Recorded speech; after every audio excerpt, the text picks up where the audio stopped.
This is part one of a two-part series on how to install an OME suspension lift on a 2017 Toyota Tacoma. In today's presentation, we'll be showing how to install the components associated with the front of the vehicle.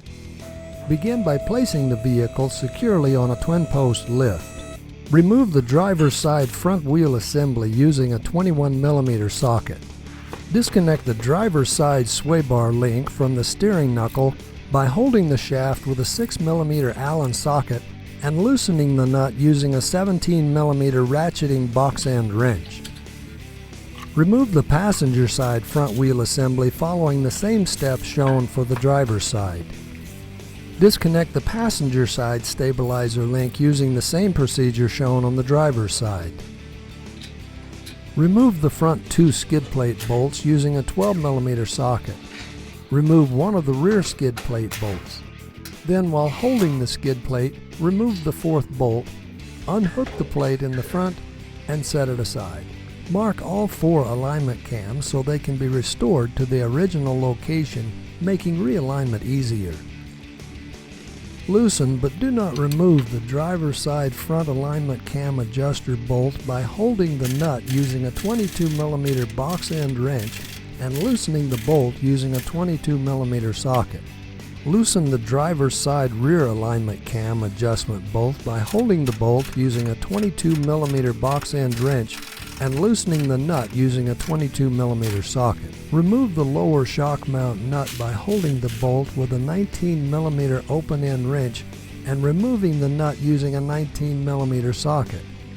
Remove the washer but leave the bolt in place for now. Disconnect the lower ball joint bracket by removing these two bolts using a 19mm socket. Remove the lower shock mount bolt by tapping it out with a brass hammer and then a punch. Be careful here because the lower control arm will likely swing down sharply. Lower the vehicle and remove the rear outboard nut using a 14mm ratcheting box end wrench.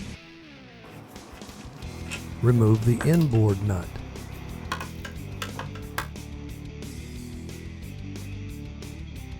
Then loosen but do not remove the third nut. Lift up on the shock and spring assembly with one hand, remove the last nut with the other hand, and guide the shock and spring assembly out of the bottom. Be careful not to damage the CV boots. Notice this shock has a spacer below the lower spring mount. If only one of the shocks has a spacer, then it's to be installed on the driver's side. Also, install the shock absorber assembly with this Old Man Emu logo oriented in an outboard direction. Carefully feed the shock and spring assembly up from the bottom and align the studs with the holes in the frame. Once the upper strut mount is in place, install one of the supplied nuts. Then install the other two supplied nuts. Once all three nuts are installed, snug them but don't tighten them up all the way yet. Raise the vehicle back up again. Using a long tapered punch, rotate the bottom shock mount so that it will align with the lower control arm. Swing the lower control arm back into position and align the lower shock with the shock mount. Once aligned, install the bolt from the same direction it was originally. Apply red thread locker to the threads. Install the washer and then the nut. Place an under hoist jack stand under the lower control arm and raise the lower control arm to an estimated normal ride height. Be careful not to raise the vehicle off the lift. While holding the bolt with a 19mm wrench, torque the nut with a 19mm socket to 61 foot-pounds. Once the lower shock mount bolt is tight, remove the under hoist jack stand. Apply red thread locker to the front ball joint bracket bolt and install it as shown.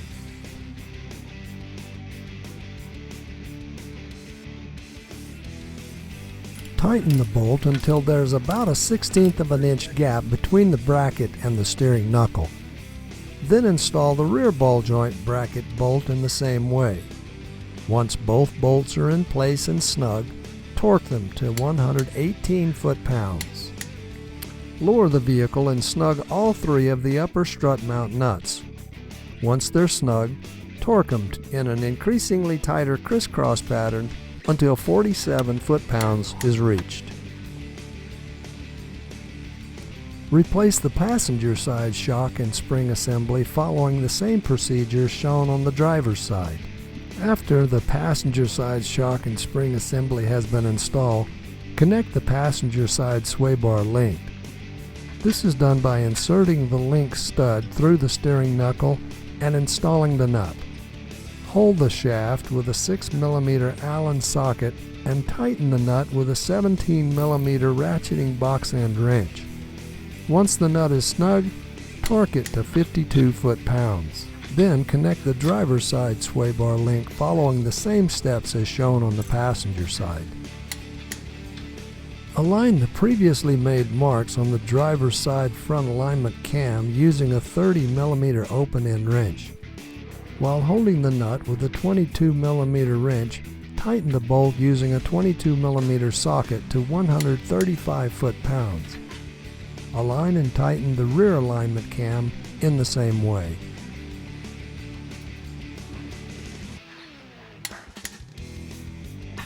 Once the driver's side alignment cams are adjusted and tight, adjust and tighten both passenger side adjustment cams following the same procedure. Be aware that these alignment cams must be tightened after the vehicle is lowered to the ground and bounced several times. Since this vehicle will require professional 4-wheel alignment, we depend on our alignment shop to loosen, bounce, and then retighten these alignment cam bolts during the alignment process.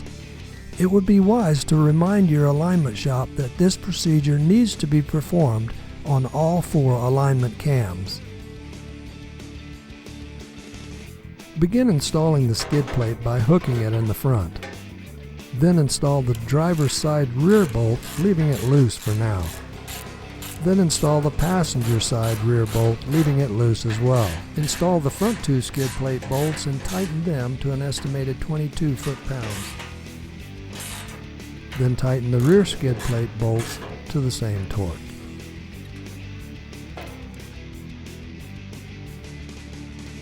Lower the vehicle.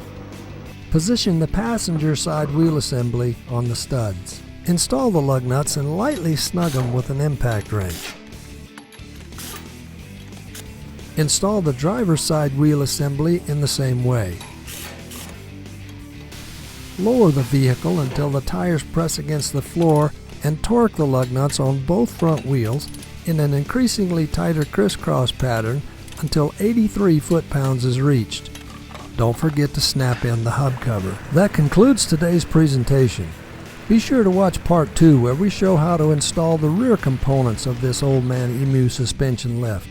We remind you that all the parts and supplies required for this job can be purchased through our website at www.lowrangeoffroad.com or by calling 801-805-6644.